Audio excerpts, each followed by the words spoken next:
Okay, so the meat birds are loving life. They're in here now for about a week. Look at these guys. Hey, lady. Well, men. These are the only guys we have on our property for birds. All the other poultry is ladies. Because when you get meat birds, you want to get the boys. The boys grow bigger. They have at least a good 3 to 4 pounds on the girls when they're fully grown. And that's all meat in the end, so I like to get the guys. You pay a couple cents more per bird, but it's worth it. I'm loving it. Now you can see one there in the middle. She's right there. It's kind of hard to see her now. She's right there. You see her with the yellow head now. She had her hip pop out on her.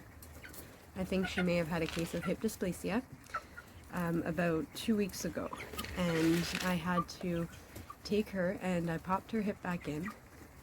And I've been nursing her to health, and she is now finally ready to introduce back into the coop. I actually reintroduced her to the flock today, and they're taking to her really well. You can tell she's just a little smaller. See that girl right there? She's just a little smaller than the rest of them, but look at her. She's walking around, and she's doing great. She's eating, she's drinking, she's walking, where before she could just stand, and then she would fall down because her hip was popped out of place. Now, it's common with meat birds just because they are genetically engineered to grow fast, so they're going to have things like heart problems, and they're going to have things like bone problems, and they're just going to get lazier when they get older. But these are just things to remember. It's what they're bred for. So you just got to take care of them and make sure they have a nice life while they're there. Yeah, here you guys go. They got all the food they can eat and all the water. They have their little run out there that they can go into. Right. And then when these guys get a little bigger, because I just want them to just plump it up a little bit more, just get a little bigger, and I'm going to allow them to go out into their run, which is here.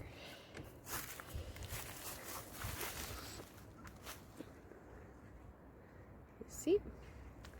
So they'll have this nice run area where they can just stretch their wings, get some fresh air, you know, have some fun, just do their little chicken thing. And then they can go back in after, but here's the opening to it. Let's see. Yeah. So it's looking good. It's a little chilly, so they're not going to come out right now, but they can come up here and then out and into their run.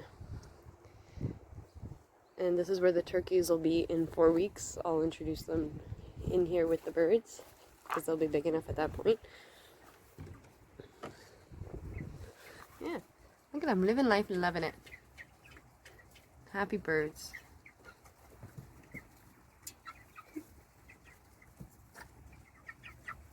And again, we're going to call these guys.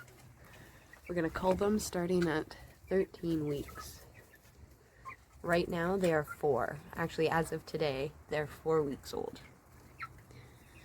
Look at these guys, so plump. Such a big change from when I brought them home 4 weeks ago, and they were just these tiny little babies. But I have other tiny little babies that I got in today, which are the turkey poults. I'll show you guys them in a minute.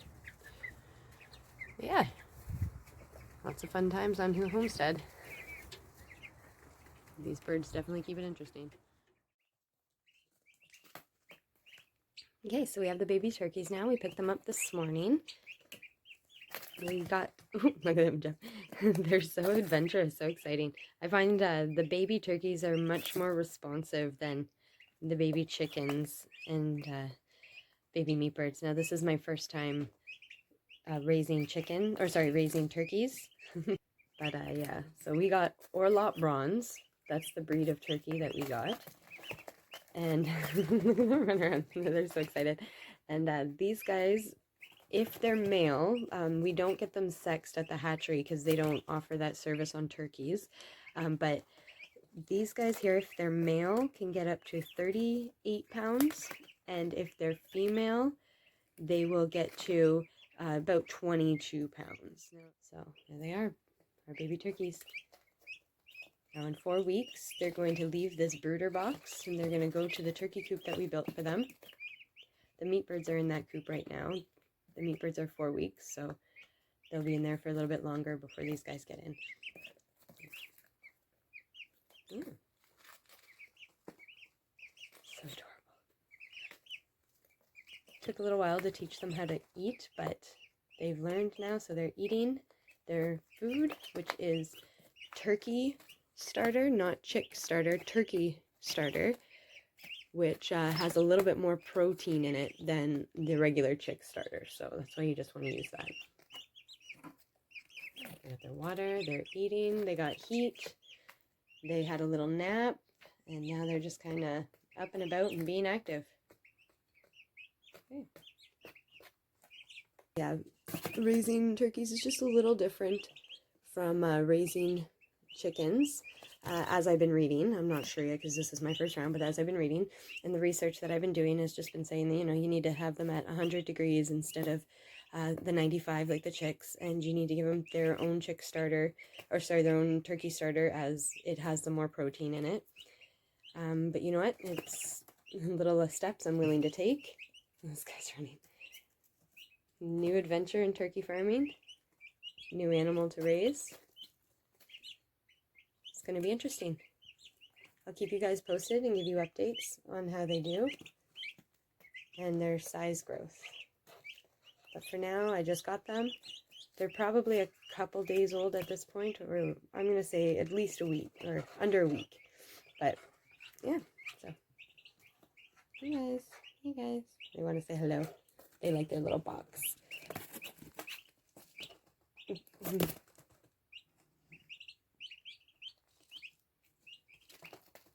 When you do set up brooders, though, just a little tip of advice.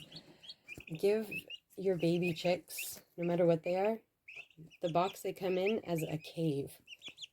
Because for all baby chicks, they need to have that that kind of small covering there. It acts like their mama.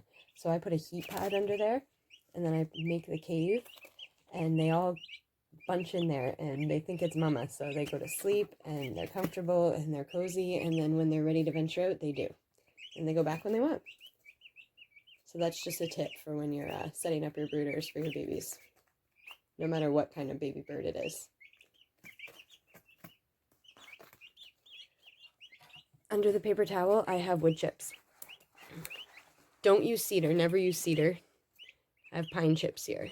I put the paper towel over because when they're babies, again, no matter what kind of bird it is, when they're babies and they're first learning how to eat, they're going to eat the wood chips, and that's not good for them. So you just want to have it there for the warmth, but I just put paper towel down at first for like the first week until they really know what their food is. And then once they're eating their food regularly, I'll take away the paper towel. But for now, I'm going to keep that for at least a week. Oh, I'm already jumping. Yeah.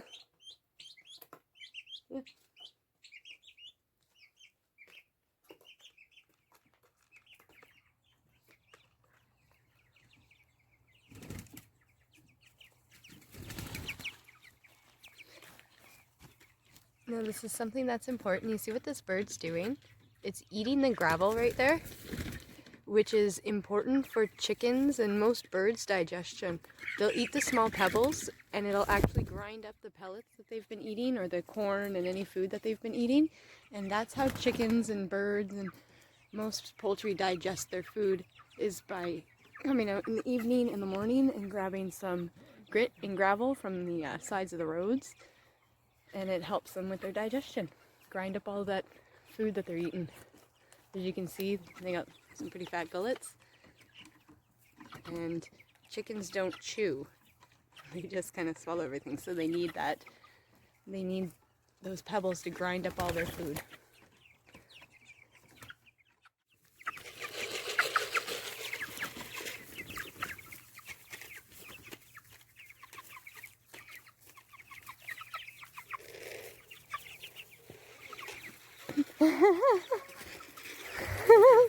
Look at him all coming.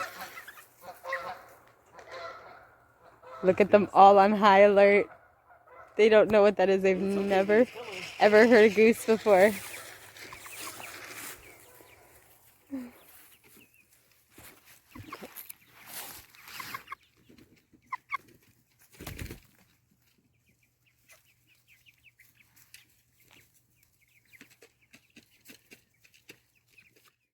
So to distinguish a male meat bird from a female meat bird, it's perfect right here. There's a male one. You see its comb.